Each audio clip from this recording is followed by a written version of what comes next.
Okay, this is why you should never, and I mean never, take a deload week. It is the worst mistake you could ever make. Why? Because for most people, they're not a professional bodybuilder.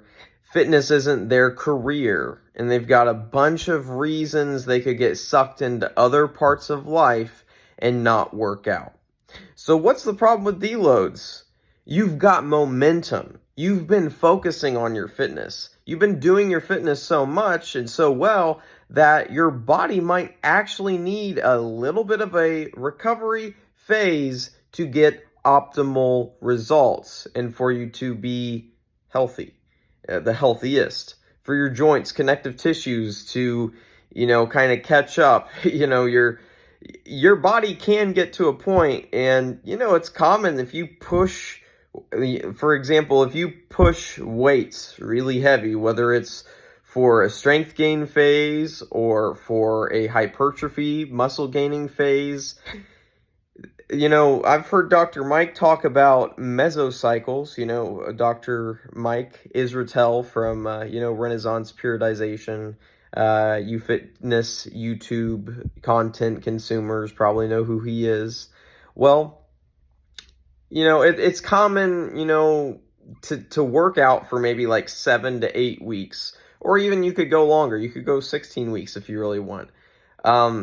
The point is, if you work out straight and you're going like lifting heavier, progressive overload every single week, eventually you're going to push your body, and you should be pushing your body to a point where you can no longer increase weight, you can no longer get more reps, and you've actually kind of milked out of your body what you can for that time, and you could really grind the next coming weeks and maybe see, growth or improvement or strength gains, but it's going to come a lot slower. You're going to hit a point of diminishing returns. Now, why should you not do a deload week? The reason to not do a deload week is mainly psychological.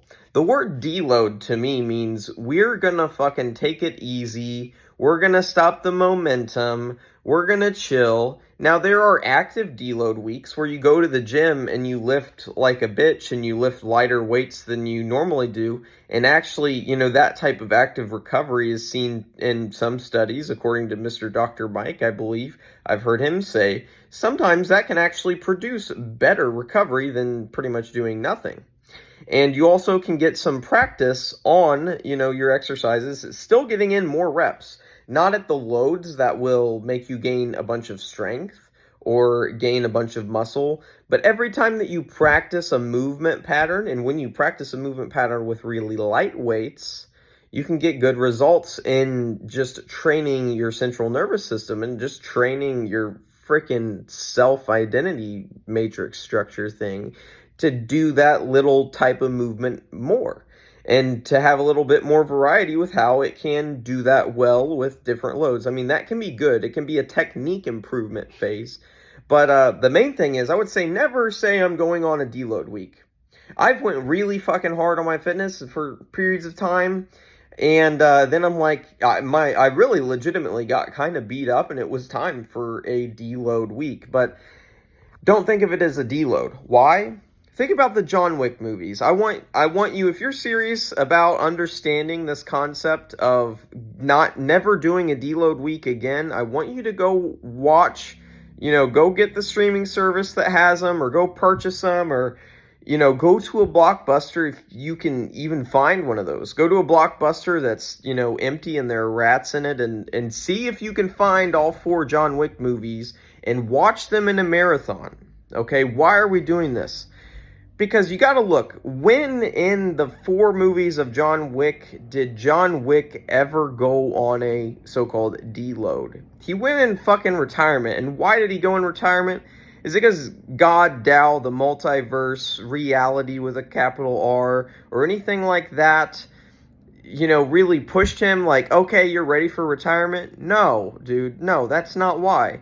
John Wick tried to force his retirement. He tried to get away from his God-given duty and ability to slaughter shitty people. Not to say that he was an amazing person. morally, you might say, in certain ways, but he killed a lot of evil people, right? That's kind of why we like the movies. We see him as this, like, bad guy, good guy. And we see a lot of the good guy because he kills a lot of even worse guys.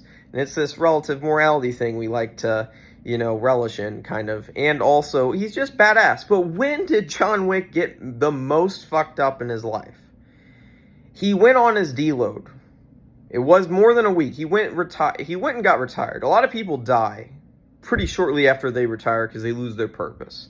They get off their quote-unquote God or quote-unquote reality with a capital R, the thing that reality basically made you to do better than anyone else, or that the role that you're meant to play. He got off that role and he thought, I'm going to have a nice house and a nice community and I'm going to chill and I'm not going to do anything and I'm going to have a dog.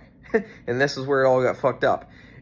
John Wick killed his own dog by going off of his life purpose, by doing his frickin' deload week. Don't do your deload week. Look at the rest of every fucking moment and instant of the rest of the 4 John Wick movies, and what did John Wick do where he didn't get fucked up anymore? He did reload. I want you to think about your deload weeks as fucking reload weeks. Why? When you say reload, you're not taking time off, you're not retired, you're not done from the weights entirely for a week. No.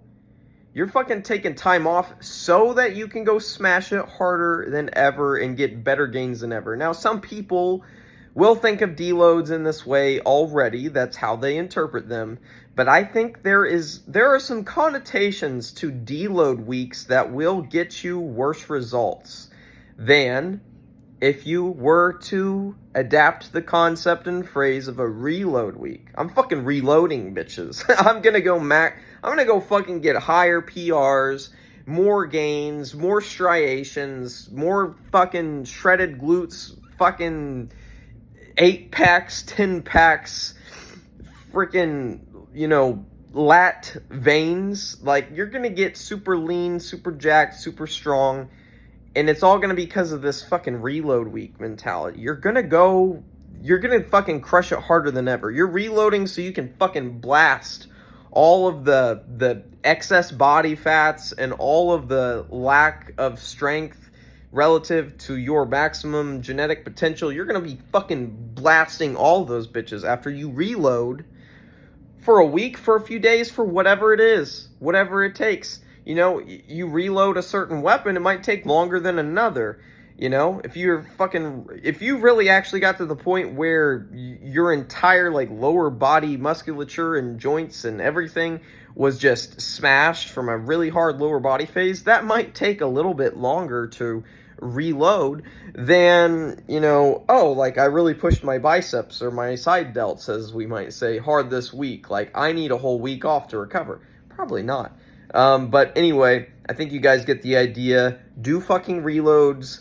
Not even a reload week. Just go fucking reload, son, and start blasting your gains again. And when I say blasting, I don't mean do steroids, unless that's your fucking God-given gift and you're Ronnie Coleman or something, and you've got all the genetics and all the fucking potential and all the training and everything in line, and you've been almost to your maximum genetic potential, and that's your life purpose, then maybe there could be an argument. But for most people, stay natty bras.